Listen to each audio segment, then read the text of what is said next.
and you look at Russell Westbrook, and then you look at those young athletes that they have, I got to tell y'all something, man. Oklahoma City may be the biggest threat to the Golden State Warriors. I look at the powers that be in the East, Milwaukee, Boston, Toronto, Philadelphia. You know what impressed me? I thought Philadelphia had the best pre-deadline moves because they add Jimmy Butler and then they add Tobias Harris with Redick, with Simmons, with Joel Embiid. That's something special to behold. Their depth is still a question mark, but I got to give credit where credit is due. But then Milwaukee, who's got the best record in basketball at 40-13. Toronto's 40-16. When you look at Milwaukee, adding Mirotic, he can ball. He's a stretch four. He can do some damage for you on the perimeter. And that's the one huge question mark that you had about the Milwaukee Bucks. So that also makes it very, very, very interesting. I just got to tell y'all that. And so I look at it from that perspective, and things are getting very interesting in the Eastern Conference. The Boston Celtics, let me tell you what I saw last night. I saw a team that had trouble getting out and defending the three, but I also saw a team that's still exhausting themselves trying to fit in Gordon Hayward, not paying enough attention to how it's compromising the rest of their squad. I saw a Terry Rozier, who was balling last night, get relegated to the bench because it was time to bring Kyrie Irving back in. I say, why have Marcus Smart in there? Why not put Terry Rozier and Kyrie Irving in there at the same time? Why not do that? That seemed to be something that would have made the most sense to me. Brad Stevens is going to have to figure this out. I haven't given up on Boston coming out of the East, but Brad Stevens is going to have to figure this out. He really is.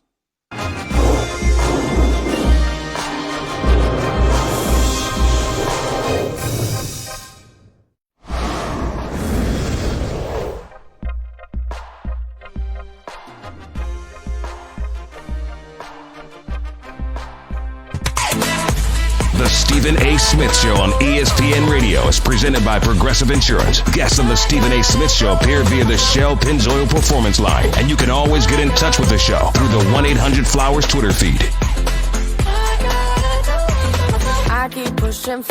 So you're sort of DJ by extension. I am. The Grammys were yesterday, so we're getting all Grammy music winners. I like it. Introing us. There it is. So that's Dua Lipa. Well played. Best new artist. She won?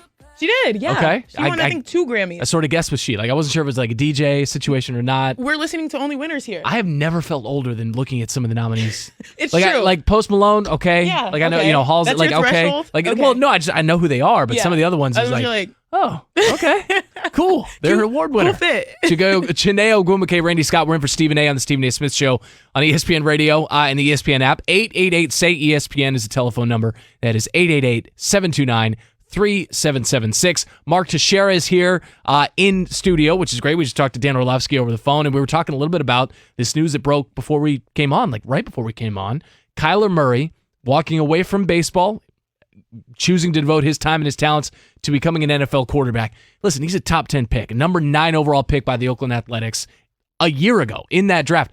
How does this sit with you, his decision, his choice? Man, if I'm the Oakland A's, obviously I want that draft pick back, right? Because we know how important draft picks are in this day and age. I mean, we have a team that doesn't have a lot of money. They're trying to find diamonds in the rough, and they might have found one of the greatest athletes of this generation and said, "Hey, this guy can play baseball. Let's get him on our team, see what he can do in a baseball uniform." And now he's saying sayonara. But if you're in Kyler Murray's shoes, you being a player yourself, how would you evaluate his decision? 100% he made the right decision. And there's a few reasons here. Number one, Kyler Murray, if he would have gone on to play baseball, he's in the minor leagues 2, 3, 4 years. And the low minor leagues are not fun. He's going to go from, being on a bus in, who knows where, Midwest League, right?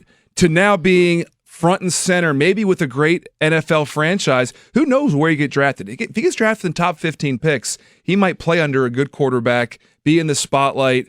I mean, if I'm making that decision, especially if I can get more money, I mean, 15th Yeah. pick in the draft in the NFL is still going to make 14, 15 million bucks, right?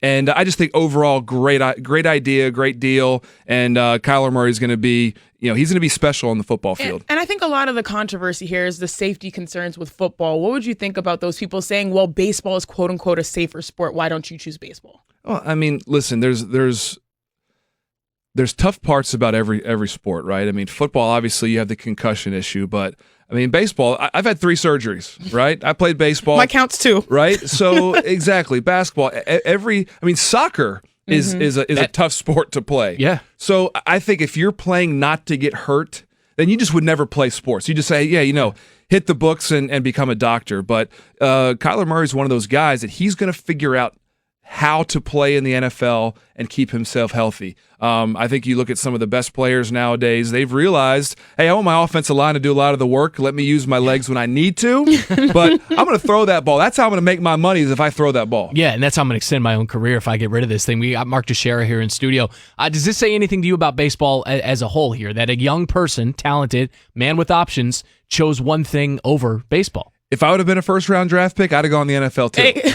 I mean, I just would have. Like Yeah. I said, minor leagues. You have a chance to have, even if he's a backup quarterback his entire career, he's going to make $30 million, right? Maybe more. Yeah. And I think it's one of those things. His upside in football is all-pro Super Bowl champ, and he'll be able to be as good as he can be on that football field. Well, now he's made the decision to play football, but we always talk about his limitations, right? His height concerns. What has baseball taught him that will actually help him with football? Yeah, I mean, I think baseball teaches you how to fail, how to learn. And, we know nowadays football isn't necessarily, you have to be 6'6" and throw over top of the line. You got to find lanes. And Kyler Murray's fast enough, quick enough. And again, they're going to put together a system that these, some of these spread, RPO type systems in the NFL will get him those throwing lanes. It doesn't matter if he's 5'10". He's going to find guys to throw to. I want to read you a tweet from Justin Verlander today as we'll get to guys who have fully committed to baseball here. And Manny Machado and Bryce Harper, even if they don't have teams lining up necessarily to fully commit to them just yet. They remain unsigned. And Justin Verlander tweeted this out.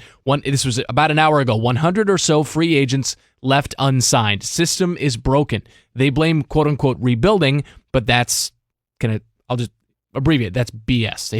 His words. You're telling me you couldn't sign Bryce or Manny for 10 years and go from there? Seems like a good place to start a rebuild to me. 26 to 36 is a great performance window too. Talking about their respective ages within a 10-year contract. You hear that, and your reaction is what? First of all, I like that Verlander's talking. I like that the veterans, the guys that are going to be passing the torch to the younger generation, they're stepping up, being leaders. Yeah. That being said, the union made their bed. Now they got to sleep in it. They put together a system where there's a salary cap, basically with the luxury tax threshold. Mm-hmm. It's really not that high. I mean, teams were already spending that much anyway. They put a cap and they don't have a floor. Every other sport that has a cap has a floor that's within 10 or 15%. So every team kind of spends about the same. Yeah. If you're not spending enough in the NHL, guess what? They give all of the other players, a percentage, a higher salary. Yeah, to get to that floor. Exactly. To get to that floor. Yep. In the NBA and the NFL, every team basically spends the most that they can spend to try to put the best team on the field. Major League Baseball doesn't do that, and now you're seeing what's happened to these free agents. You're speaking to my soul, because as a WNBA player, we're currently in CBA negotiations, and these are the type of things I guess we're trying to address. Do you think this is the biggest issue with the MLB and their CBA? I do. I think that the players had a long run of taking it to the owners. When Alex Rodriguez signed his $252 million deal in 2000, everyone said this is crazy. Baseball is gonna, it's gonna go bankrupt because we can't pay these players. Players had the best of the owners 15 years ago. That's totally flipped now. Owners have the players. They've kind of taken them to the woodshed in the last CBA. Mm-hmm. And now, when to Verlander's point, we have 100 free agents. A lot of them, the top free agents that haven't signed yet, in spring training is happening right now. It's a bad place to be. You got to be prepared for maybe a diminished product on the field early in the season, right? I mean, the April games, the late March games, you're taking players overseas and playing games. Like, the owners are asking a lot out of the players now, and now they're not even paying them late into spring training. I mean, last year it was late February when JD Martinez signed, and you worry sometimes about setting a precedent for something like that because all due respect to Martinez, and he had a great year, but this is Machado and Harper who are entering their prime. Right now it's the age 31, 32 season upcoming for JD Martinez. Mark Teixeira here in studio. So as for Harper and Machado, seemingly the first two dominoes, and once they sign, maybe this 100 or so free agents will start signing elsewhere. 98. Where do you see them going? I mean, I just try to use common sense. I don't have any insight because I'll give owners and GMs and agents credit. They're not talking, which is good, which is the way it's supposed to be. It's supposed to be quiet. It's supposed to be a free market. So no one really knows anything. That being said, I just look at the Phillies for Harper and the White Sox with Machado. They've been connected all offseason. The Phillies and White Sox have a lot of money to spend, and if you're going to get that 10-year, $300 million plus contract, it could be with one of those two teams. Now, going from players to teams, what team should we really be excited about, coming up the season? Yeah, I like what the Cardinals did this offseason. They won 88 games last year in a very tough division. It's always one of those organizations that's there. They have great ownership, great GM. They added Paul Goldschmidt, which to me has been the most consistent slugger in all of baseball. He plays Gold Glove defense. And you also added Andrew Miller. And Andrew Miller has been hurt a little bit the last few years, so his value kind of dropped. They got one of the most dominant left-handed pitchers in all of baseball. He can come in 6th, 7th, 8th inning. He can close the game if you need him to. And you add two guys like that onto a Cardinals team that was right there last season. I like what they did. This time of year for you on a personal level, I know you're a couple seasons removed from it, but do you ever get that sort of like your body is just on autopilot? You're like, hey man, it's mid-February. I got to be somewhere. No, I got to be swinging a bat somewhere. Yeah, I thought I did, but with me, because of my injuries towards the end of my career, I was kind of dreading going to spring training because I knew I was about to go into 8 months of pain. Exactly. It's gonna be long. And so it wasn't until mid to late spring training that my body was like, okay, I'm warmed up enough. I'm ready for this long season. So I don't miss it at all. I tell people I miss hitting home runs. I'll always miss hitting home runs. Right. I don't miss the grind of spring training right And now. now that we're being sentimental, let's switch from the bodies because I'm just getting hurt thinking about it right now with my upcoming season coming up. One of the fun aspects was seeing that Mariano Rivera was selecting unanimously, your former teammate. How did you digest that news? I feel like it was long overdue. It was. The fact that some of these great players weren't 100% Hall of Famers, it was crazy. And the reason I said I did a lot of interviews after that announcement, Mariano is the full package. If I could build a perfect teammate, it would be Mariano Rivera for so many reasons. And add in the fact that if he wanted to right now, he could pick up a ball and save 40 games.